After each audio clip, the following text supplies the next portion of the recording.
کیا محبت واقعی وقت سے آزاد ہے؟ کیا یہ عشق حقیقت تھا یا کوئی خواب؟ کیا تقدیر کو بدلا جا سکتا ہے یا کچھ محبتیں ہمیشہ کے لیے امر ہوتی ہیں؟ یہ کہانی وقت کے اس پار کی ہے، یہ کہانی عشق کی ہے، یہ کہانی تمہیں وہ دکھائے گی جو تم نے کبھی نہ سنا نہ دیکھا ہوگا۔ بنا کسی ٹائم ویسٹ کرتے ہوئے کہانی کا آغاز کرتے ہیں۔ پرانے زمانے کی بات ہے، ایک بادشاہ کی محلات کے قریب ایک فقیر کا مکان تھا۔ ایک دن رانی اور فقیر کی آنکھیں ملیں۔ کچھ دن بعد رانی نے اپنی نوکرانی سے کہا، آج میرے محبوب کے پاس جا کر کہو کہ میں ملنے آؤں گی۔ فقیر نے اپنے بستر جھاڑ کر درست کیے۔ وہ فقیر تھا، اس کے پاس اور کچھ نہ تھا، بس رانی کے لیے ایک اچھی جگہ تیار کی۔ شام کا وقت ہوا، ایک بادشاہ کا قافلہ آیا اور فقیر کے مکان کے قریب رک گیا۔ فقیر قافلہ دیکھ کر کہنے لگا، یا اللہ یہ رات بھی گئی، یا اللہ یہ رات بھی گئی۔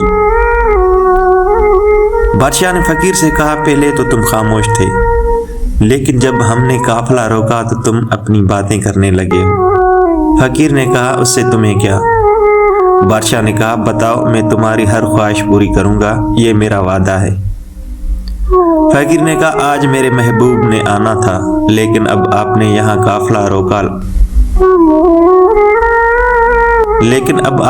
قافلہ روک لیا ہے تو میرا محبوب اتنے ہجوم کو دیکھ کر کیسے آئے گا؟ بادشاہ نے اپنے نوکروں سے کہا، اٹھو قافلہ تیار کرو۔ وزیر اور نوکروں نے کہا، بادشاہ سلامت، رات کا وقت ہے، کہاں جائیں گے؟ بادشاہ نے کہا، نہیں، میں نے وعدہ کیا ہے، اٹھو۔ بادشاہ نے نوکروں کو حکم دیا کہ فقیر کو ایک خوبصورت جھولا دیا جائے تاکہ جب اس کا محبوب آئے تو وہ اس میں بیٹھ کر جھول سکے۔ فقیر کو جھولا دیا گیا اور بادشاہ روانہ ہو گیا۔ رانی نے نوکرانی سے کہا، آج میں اپنے محبوب سے ملنے جاؤں گی، لیکن اگر صبح ہو جائے تو مجھے اطلاع کرنا، کہیں عشق میں خبر نہ رہے اور دن نکل آئے، مطلب اتنی عشق کی انتہا جو وقت کا بھی پتہ نہ چلے۔ رانی فقیر کے پاس پہنچی، دونوں کی نظریں ملیں اور وہ ایک دوسرے کو دیکھنے بیٹھ گئے۔ صبح ہو گئی، نوکرانی دوڑتی آئی کہ کہیں بادشاہ کو خبر نہ ہو جائے اور میری بے عزتی نہ ہو، لیکن جب وہاں پہنچی تو دیکھا کہ فقیر اور رانی کی نظریں جڑی ہوئی ہیں اور ان کی روحیں پرواز کر چکی ہیں۔ بادشاہ کو خبر ملی، وہ آیا اور دیکھ کر بولا، یہ سچا عشق ہے۔ بادشاہ نے حکم دیا، اب انہیں دفن نہیں کیا جائے گا، یہاں ہی بس مقبرہ بنا دو۔ وقت گزرتا گیا، سال اور صدیاں بیت گئیں۔ ایک اللہ والے درویش، ولی یا نبی اس راستے سے گزرے۔ انہوں نے ایک پرندہ دیکھا جس کے جسم پر نہ پر تھے اور نہ ہی بال تھے، وہ صرف گوشت کا جسم تھا۔ ولی نے پوچھا، تیری یہ حالت کس نے کی ہے؟ پرندے نے جواب دیا، صاحب میری عمر بہت زیادہ ہو چکی ہے، اس لیے میری یہ حالت ہو گئی ہے۔ ولی نے کہا، اگر تو اتنی عمر کا ہے تو کوئی ایسی بات جانتا ہوگا جو میں نے نہ دیکھی نہ سنی ہو۔ پرندے نے کہا، ہاں، میں ایک درخت پر بیٹھتا تھا، میں نے رانی اور فقیر کی ملاقات دیکھی اور سارا یہ قصہ اس کو سنایا۔ ولی نے کہا، مجھے وہ جگہ دکھاؤ، کہاں ہے؟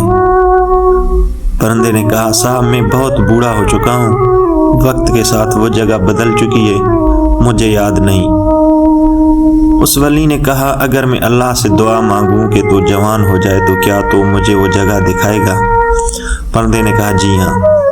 اس ولی نے دعا مانگی اور پرندہ 12 سال کا جوان ہو گیا۔ وہ دونوں اس جگہ پہنچے، لیکن دیکھا کہ وہاں دریا بہہ رہا تھا اور ریت کے ٹیلے بن چکے تھے۔ پرندے جا کر ایک ریت کے ٹیلے پر بیٹھا اور کہا، یہی وہ جگہ ہے۔ ولی نے کچھ مزدوروں کو پیسے دیے اور کہا، یہاں مقبرہ کھودو، مگر دروازہ تلاش کرو، زیادہ نہ کھودنا۔ کام شروع ہوا۔ 2 سے 4 دن بعد دروازہ ظاہر ہو گیا۔ جب وہ دروازہ کھلا تو کیا دیکھا، رانی اور فقیر اس طرح بیٹھے تھے، آنکھیں آنکھوں میں ڈال کر ایک دوسرے کو دیکھ رہے تھے۔ ولی نے رانی کے سر پر ہاتھ رکھا، رانی ایک دم چونک کر بولی، ہاں نوکرانی، صبح ہو گئی، دن نکل آیا۔ صدیاں اور سال گزر چکے تھے، مگر ان کے لیے یہ ایک لمحہ تھا۔ ولی نے مسکرا کر کہا، بیٹی، یہ صبح جو تم سمجھ رہی ہو وہ صدیوں بعد کی صبح ہے۔ رانی نے حیرت سے ولی کو دیکھا، پھر فقیر کی طرف دیکھا۔ فقیر بھی اسی طرح اس کو دیکھ رہا تھا جیسے وقت کبھی گزرا ہی نہ ہو، لیکن جب اس نے اپنے ہاتھوں کو دیکھا تو وہ دھول سے بھرے تھے، جیسے وقت کی مہر لگ چکی ہو۔ یہی سچا عشق ہے جو فنا ہو کر بقا پا لیتا ہے۔ پھر رانی اور فقیر روشنی میں تبدیل ہو گئے اور پھر وہاں کچھ نہیں رہا، بس عشق کی خوشبو باقی رہ گئی۔ عشق وقت کا محتاج نہیں ہوتا، وہ ہمیشہ کے لیے امر رہتا ہے۔